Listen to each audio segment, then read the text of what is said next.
Salut à toi pour cette nouvelle vidéo et dans cette nouvelle vidéo je vais te parler de comment dribbler un joueur qui est plus rapide que toi. Donc même si c'est à peu près la même manière que tu devrais avoir pour dribbler un joueur qui est aussi rapide que toi ou plus rapide que toi ou moins rapide que toi, aujourd'hui vu que j'ai reçu cette question plein de fois sur la chaîne, je vais te parler de ma méthode pour le faire. Donc si ça t'intéresse, je te vois après l'intro.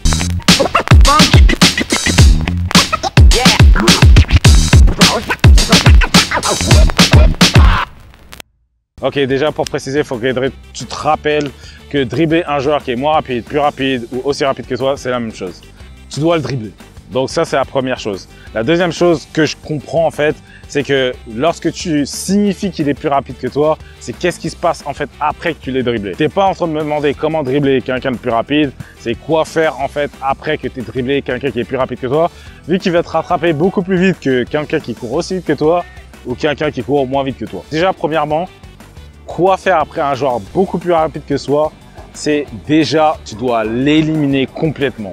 Quand je dis l'éliminer complètement, c'est que tu dois te focaliser sur le fait que dans la mesure du possible, des fois ça ne sera pas tout le temps possible, mais dans la mesure du possible, tu veux l'éliminer complètement, le dribbler complètement, le feinter complètement. En fait, tu veux plus qu'il soit dans ton champ de vision. Tu veux plus qu'il soit dans ton champ de vision et justement accélérer après.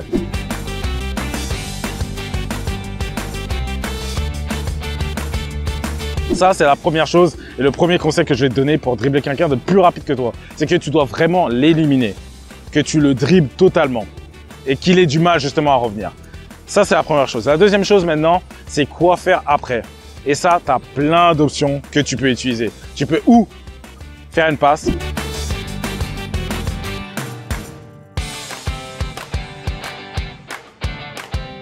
ou faire une frappe,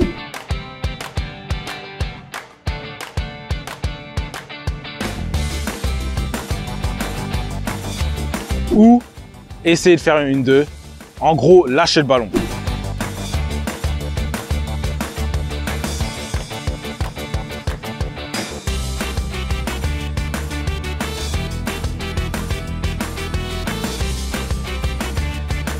Ça, c'est la première chose que tu puisses faire.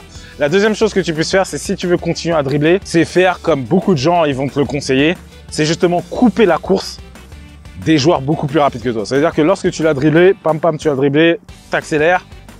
Lorsqu'il veut revenir sur toi, tu justement passes devant lui en coupant sa course. Parce que lorsque tu passes devant lui en coupant sa course, il sera obligé de s'arrêter. Bien, il sera obligé de ralentir pour pas justement faire faute. S'il fonce dessus, boum, il fait faute, tu as toujours le ballon, tu n'as pas perdu le ballon. Mais en général, il va justement essayer de t'éviter pour continuer à essayer de te rattraper parce que tu es passé devant lui. Donc ça, c'est la première chose que tu peux faire. La deuxième chose que tu peux faire, et qui est un peu plus dur, c'est de jouer sur ses appuis. Et jouer sur s'arrêter, repartir, s'arrêter, repartir. Et je m'explique en fait, c'est que lorsque tu l'as dribblé, poum, t'accélères, et que tu sais qu'il te rattrape, tu t'arrêtes. Tu t'arrêtes, il s'arrête. Tu le redribbles et tu réaccélères. Ça, c'est un truc qui a été fait souvent par Eden Hazard lorsqu'il jouait à Chelsea. Il jouait souvent sur les appuis des défenseurs. Il s'arrêtait, il repartait, il s'arrêtait, il repartait.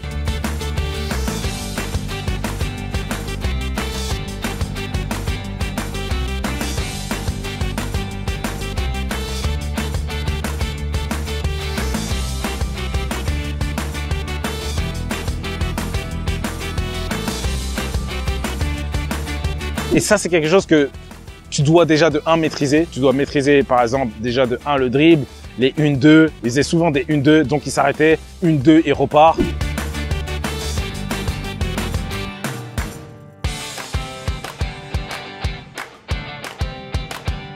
Et justement, le défenseur, il a du mal encore à revenir parce que il vient de s'arrêter, il doit repartir, il doit réaccélérer. Et toi, tu peux jouer sur ça. Tu peux jouer sur ses appuis, tu peux jouer sur le fait qu'ils doivent s'arrêter et repartir encore si tu as un meilleur coup de rein que lui, tu vois. Mais de 1, tu dois maîtriser justement le dribble, les 1-2 et tout ça. Et de 2, tu dois être capable de pouvoir réaccélérer rapidement. Ça, c'est le type de choses que tu veux faire quand tu n'as pas une grosse vitesse de pointe, mais tu as une super bonne accélération. Ça va marcher. Parce que si tu as une super bonne accélération, mais tu n'as pas une bonne vitesse de pointe, en général, tu veux jouer sur les démarrages. Et ça, c'est pour cette raison que Hazard, il faisait souvent ça à Chelsea, qui s'arrêtait et redémarrait, il s'arrêtait et redémarrait, il s'arrêtait et redriblait pour justement jouer sur les appuis et justement jouer sur son atout principal qui était l'accélération. Qu'est-ce que tu devrais faire justement? Je peux pas te le dire parce que ça va dépendre des situations et ça va dépendre de tes qualités en tant que joueur, ça va dépendre aussi de la manière dont tu veux jouer. C'est très dur de justement te dire ouais, tu dois faire ça, ça, ça, ça, ça, tu vois. Je peux te donner des options et c'est à toi de les choisir justement sur le moment. Des fois, dans certaines situations, ça sera mieux pour toi de passer devant le joueur, accélérer et de faire une passe en profondeur et qu'il y ait quelqu'un qui marque. Et des fois, ça sera mieux pour toi de t'arrêter, attendre du soutien, jouer en 1-2 et repartir. Ça dépend en fait, tu vois. Et c'est pour ça que d'un côté aussi, ça peut te permettre de varier ton jeu, tu vois. Parce que des fois, tu vas dribbler le joueur, tu vas faire une passe juste après et tu vas te déplacer.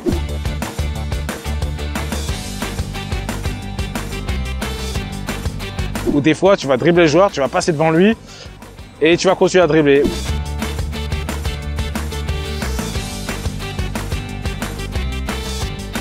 Ou des fois, tu vas dribbler le joueur, tu vas t'arrêter et faire un 1-2 et tu vas redemander le ballon encore.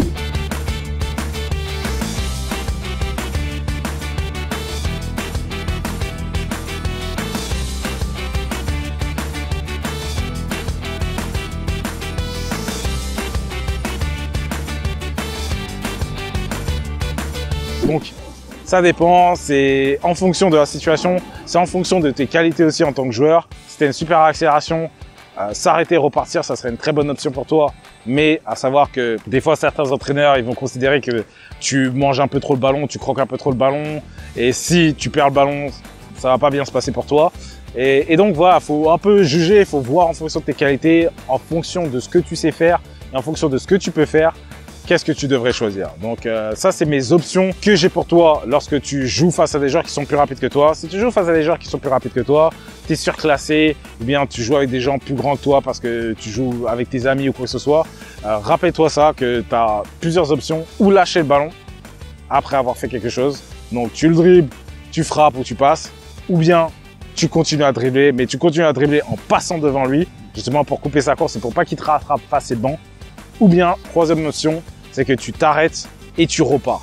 Donc, tu t'arrêtes et tu fais un 1-2 ou bien tu le redribbles. Et il ne pourra pas continuer continuellement à revenir sur toi. Il y a un moment donné, il va te laisser partir. Donc voilà, c'est mes astuces, c'est mes options que j'ai pour toi pour dribbler un joueur plus rapide que toi. Et j'espère que tu as aimé cette vidéo. Si c'est le cas, tu peux laisser un pouce bleu. Si tu as des commentaires ou quoi que ce soit, et tu as des suggestions sur d'autres vidéos, sur d'autres gestes ou quoi que ce soit, tu les mets en commentaire. Et moi, je te remercie encore une fois d'avoir regardé cette vidéo. Et je te dis à la prochaine. Peace.